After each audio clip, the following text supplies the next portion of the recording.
yo lame. Kledu kanu balu yo ango lame yo lame. Aradio kledu kanu balu yo ango lame. Sabu de bola. Sabu nyuma de bola ango lame. Radio Clédou, le journal avec Sotelma Malitel.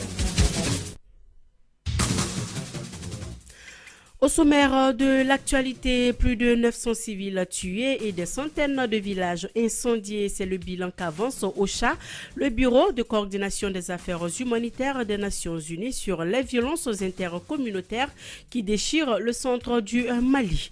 Radio Clédou, votre radio est le média le plus suivi sur le net aux États-Unis, annonce faite par le réseau Zenomédia qui lui a donc décerné un prix spécial. Vous entendrez un membre de ce réseau au cours de cette édition. Et puis à l'étranger, la Russie de Vladimir Poutine accueille 47 dirigeants africains pour le premier sommet Russie-Afrique.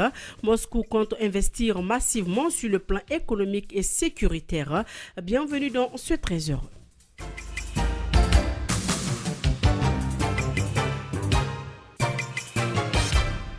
Plus de 900 civils ont trouvé la mort dans des violences au Mali depuis le début de l'année, selon le Bureau de la coordination des affaires humanitaires des Nations Unies, OCHA.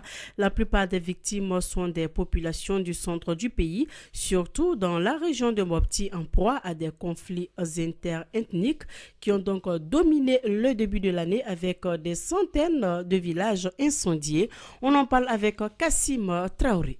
Le Bureau de la coordination des affaires humanitaires des Nations Unies au Mali, OCHA, tire ses constats du rapport d'octobre du secrétaire général des Nations Unies sur la situation au Mali. Ce rapport mentionne que les civils ont continué d'être victimes des violences ciblées et indirectes, en particulier dans le centre du pays, où les activités des groupes extrémistes violents et l'intensification des violences intercommunautaires constituent les deux principales menaces pesant sur les civils. Ces violences intercommunautaires se sont produites essentiellement entre les Dogons et les Peuls dans les cercles de Koro, Bankas et Banyangara et entre Peuls et Bamana dans les cercles de Djéné. Ainsi, 9000 civils sont morts depuis janvier 2019 à cause des violences au Mali, selon les rapports du Bureau de la coordination des affaires humanitaires des Nations Unies au Mali, OCHA. L'organisation a aussi dénombré pour cette période 311 000 personnes déplacées ou réfugiées, 276 000 enfants privés d'éducation et 922 écoles fermées à cause de l'insécurité dans le pays, notamment au nord et au centre. OCHA a indiqué avoir également enregistré en octobre 310 000 réfugiés maliens au Burkina, au Niger et en Mauritanie. Ces personnes sont vulnérables et confrontées à des défis de santé, d'eau, d'alimentation selon la même source.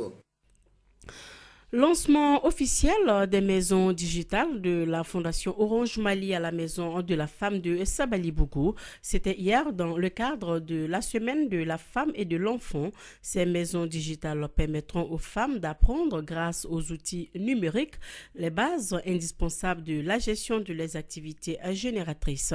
Des précisions avec Mme Koulibaly Awadialo, administrative générale de la Fondation Orange Mali. Elle s'exprime au micro de Mariam Kamara. Les maisons digitales de la femme, c'est un lieu où les femmes viennent pour apprendre le marketing, la comptabilité simplifiée, la gestion de façon générale de leurs activités. Et puis l'utilisation aussi des outils du numérique comme les tablettes, les ordinateurs. Donc nous faisons ça en partenariat avec le ministère de la promotion de la femme, de l'enfant et de la famille. On doit déployer 10 maisons digitales d'ici 9 mois à peu près sur toute l'étendue du territoire. Donc on a commencé par la maison de Sabali-Bougou. Il y a une maison qui a été déployée aussi dans la maison de Dar Salam. Il y aura d'autres maisons aussi dans les capitales régionales du Mali et puis dans des centres d'autopromotion qui sont dans des endroits où il n'y a pas de maison de la femme. Les femmes détiennent aujourd'hui une bonne partie de l'économie. Les femmes, ce sont les soutiens de famille. Et puis, nous aidons surtout une couche spéciale de femmes, des femmes qui sont vulnérables, des femmes qui n'ont pas un grand niveau d'études. Nous les aidons à la gestion de leur activité en les formant aussi bien sur ces activités-là que sur le numérique. Rentrée universitaire 2019-2020 de l'Institut africain de technologie et de management ITMA, l'université a organisé dimanche en son sein une conférence au débat sur le thème intelligence artificielle. Objectif, échanger avec les étudiants afin de mieux comprendre leurs attentes et les aider également à maîtriser leur domaine. Les précisions avec Jean Bosco Dombélé, il est conférencier.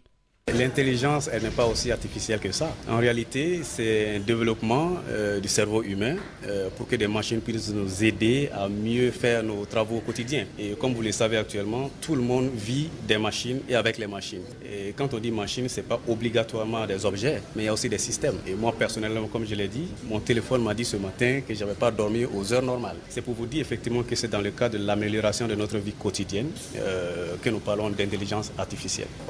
Ça signifie pas effectivement qu'on est paresseux, mais comme je l'ai dit aussi dans la conférence, c'est grâce aux paresseux quand même qu'on est arrivé là, parce qu'à un certain moment, on n'a pas envie de bouger pour obtenir certaines choses et effectivement, on a réussi. Donc du coup, l'homme est en train de transformer son cerveau un peu en système et en machine et il dispatche un tout petit peu son cerveau pour mieux vivre en fait. L'importance pour les étudiants effectivement, puisqu'il s'agit de cas pratiques et pour des gens dont on aura besoin pour notre futur et notre développement, c'est pour déjà les préparer à affronter le terrain qui arrive. Parce que déjà, à l'heure où ils sont en première année déjà, à leur troisième année, le monde aura déjà évolué assez. Donc pour leur dire déjà de ne pas se focaliser en stagner, la technologie elle évolue de jour en jour et non même pas de semaine en semaine. C'est de jour en jour, à l'heure où on parle. Il y a déjà des gens qui sont en train de développer certaines choses qu'ils sont en train de tester et sur 10 tests, il y a certains tests qui ont déjà réussi. Donc c'est pour déjà leur dire d'être des grands chercheurs et d'être des créateurs et surtout des transformateurs de ce qui existe déjà. Parce que le monde évolue énormément vite. Sur un autre plan, le syndicat national des banques et établissements financiers SINABEB part en grève de 48 heures à compter de demain jeudi 24 octobre. L'information a été donnée hier soir lors d'une conférence de presse. Le SINABEB demande 24% d'augmentation de salaire de base. Écoutons Amadou Noba, il est le secrétaire général du syndicat national des banques et établissements financiers. Il s'exprime au micro de Étienne Niaré. Alors quand on est au sortir de notre réunion, nous avons envoyé un message aux différents responsables pour leur dire ça n'a pas marché, sans rappel, ce n'est pas possible, ça passe pas. Alors le préavis de grève devrait naturellement être posé. Vous vous rappelez, à la BOA, l'AG de la BOA, nous avons demandé à l'Assemblée générale qui exigeait qu'on dépose le préavis de grève le lendemain. Sur la demande du secrétaire général, nous avons demandé à l'Assemblée générale de nous donner jusqu'à mardi, au lieu de déposer le préavis le jeudi, de nous donner jusqu'à mardi.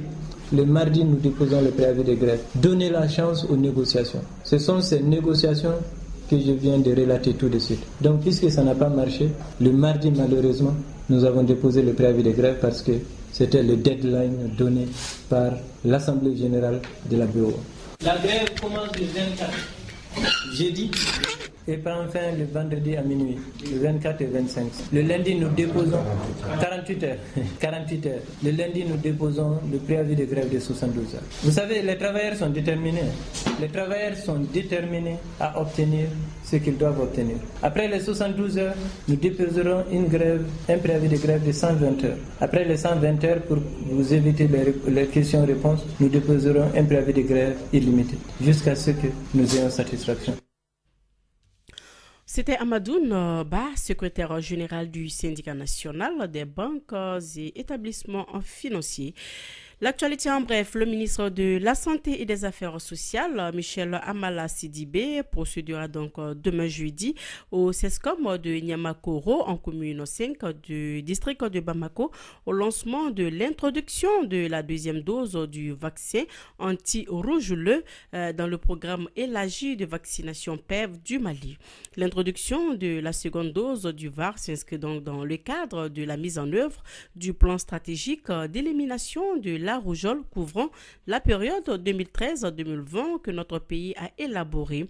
Cette introduction qui va donc concerner 852 603 enfants âgés de 15 à 23 mois, quelle que soit leur stature vaccinale, se fera de façon simultanée sur toute l'étendue du territoire national.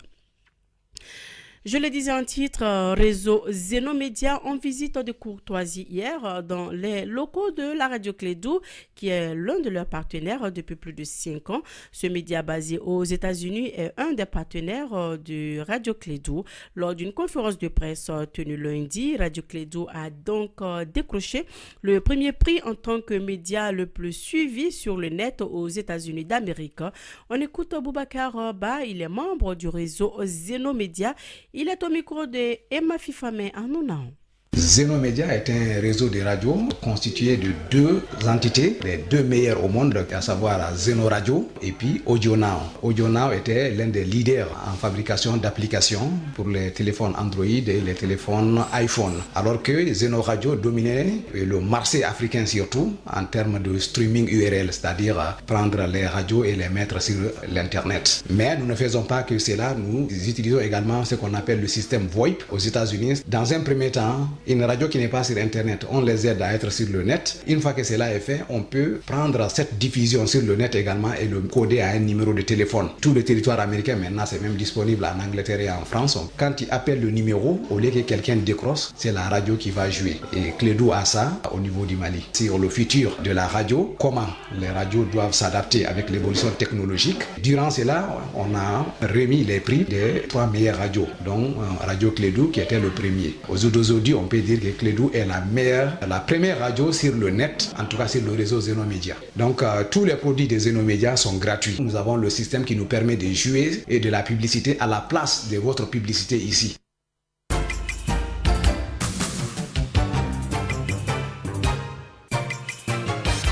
Voyons à présent les nouvelles hors du Mali. Un tribunal de Conakry a condamné mardi à des peines allant de 6 mois à 1 an de prison ferme les principaux initiateurs des manifestations qui agitent la Guinée depuis une semaine et qui ont fait une dizaine de morts.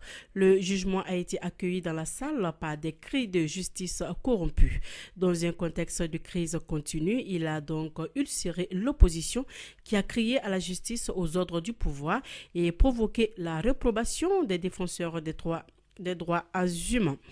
Sommet Russie-Afrique, le Kremlin déclare donc attendre 47 dirigeants africains, tous conviés à ce rendez-vous inédit qui s'ouvre ce mercredi à Sochi au bord de la mer Noire. L'événement qui se tiendra donc sur 2 jours et s'inscrit dans le cadre d'une ambitieuse campagne de renforcement de la coopération économique et sécuritaire entre Moscou et le continent africain. Nous sommes en train de préparer et de réaliser des projets d'investissement avec des participations russes qui se comptent en milliards de dollars, a souligné Vladimir Poutine dans un entretien diffusé lundi par l'agence d'État TASS.